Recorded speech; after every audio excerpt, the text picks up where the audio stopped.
ব্যস্ততার কারণে যারা বিভিন্ন রেস্টুরেন্টে গিয়ে খেতে পারেন না, সেই রেসিপি দুইটা তাদের জন্য। আসসালামু আলাইকুম, কেমন আছেন সবাই? আল্লাহর রহমতে ভালো আছেন। আজকে আমি বেবি নান আর চিকেন তান্দুরি রেসিপি নিয়ে এসেছি। আশা করি পুরো ভিডিওটা সবাই দেখবেন।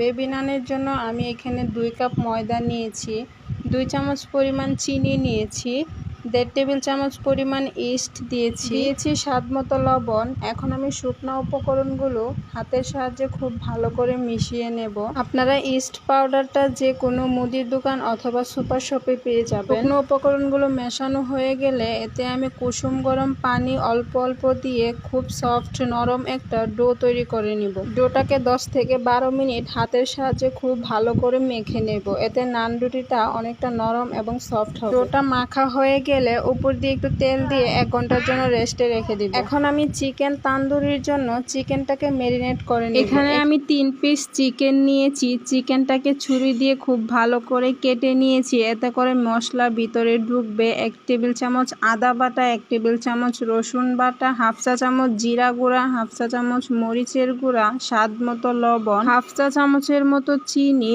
এখন আমি এটাতে রেডিমেড চিকেন তান্দুরি মশলা দিয়ে দিব, হাফ চা চামচ সয়া সস। শেষে অল্প পরিমাণে লেবুর রস দিয়ে হাত দিয়ে মেখে ম্যারিনেট করে রেখে দিব। আপনারা লেবুর রসের পরিবর্তে ভিনেগারও দিতে পারেন। আমি এটাকে 1 ঘন্টার জন্য রেস্টে রেখে দিব। আপনাদের হাতে সময় না থাকলে 10 থেকে 15 মিনিট নর্মাল ফ্রিজে রেখে দিলেই হবে। চিকেনটা আমার ম্যারিনেট করা হয়ে গেছে। এখন আমি এটাকে 1 ঘন্টার জন্য রেস্টে রেখে দিব। ফিরে আসলাম 1 ঘন্টা পর, আর দেখতেই পাচ্ছেন নান রুটির ডোটা ফুলে দ্বিগুণ হয়ে গেছে। এখন আমি হাত দিয়ে ডোটাকে আরো 4 থেকে 5 মিনিট খুব আলতো হাতে মেখে নিব। আপনি নান রুটির ডোটাকে যত মাখবেন রুটিটা ততটা নরম এবং সফট হবে। মাখা হয়ে গেলে এটাকে আমি লেচি কেটে নিয়েছি। লেচি কাটা অবস্থায় আরো 2 থেকে 3 মিনিট রেস্টে রেখে দিব। এই তো চিকেন তান্দুরির জন্য চিকেনটা ম্যারিনেট করে 1 ঘন্টার জন্য রেখে দিয়েছিলাম, আর দেখতেই পাচ্ছেন চিকেনটার গায়ে কত সুন্দর মশলা ঢুকে গিয়েছে। এখন আমি প্রথমে চিকেনটাকে ভেজে নেব। চুলায় একটা ফ্রাই প্যান বসিয়ে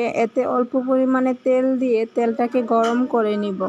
গরম হয়ে গেলে একটা একটা করে চিকেন ফ্রাই প্যানে দিয়ে ঢাকনা দিয়ে ঢেকে দিব এবং ঢাকনার ফুটাটা বন্ধ করে দিব। চিকেনটা হতে থাক, এদিকে আমি নান রুটির জন্য সবগুলা রুটি বেলে নিব। অল্প করে ময়দা দিয়ে স্বাভাবিক রুটির মতো সবগুলা নান আমি একটা বেলুনের সাহায্যে বেলে নিব। রুটিগুলা বেলা দেখে বুঝতেই পারছেন কতটা নরম এবং সফট হয়েছে নান রুটির ডোটা। এক এক করে সবগুলা রুটি আমি এভাবে বেলে নিব। আর এদিকে চিকেনের এক পাশ হয়ে গিয়েছে। এখন চিকেনটাকে উল্টে দিব। যে মশলাটা বাকি রয়ে গেছে ওই মশলাটা একটু একটু করে চিকেনের গায়ে মেখে দিব। এতে করে মশলাটা পুড়ে যাবে না, চিকেনটা অনেকটা ক্রিস্পি হবে। বাকি চিকেনটা সিদ্ধ হতে থাক। এদিকে চুলায় একটা ফ্রাই প্যান বসিয়ে আমি নান রুটিগুলা ভেজে নিব। একটা একটা করে নান রুটি দিয়ে এপিট ওপিট উল্টে খুব ভালো করে ভেজে নেব। তারা নিশ্চয়ই দেখতেই পাচ্ছেন নান রুটির কালারটা কতটা সুন্দর হয়েছে। কে কোথায় থেকে আমার ভিডিওটা দেখছেন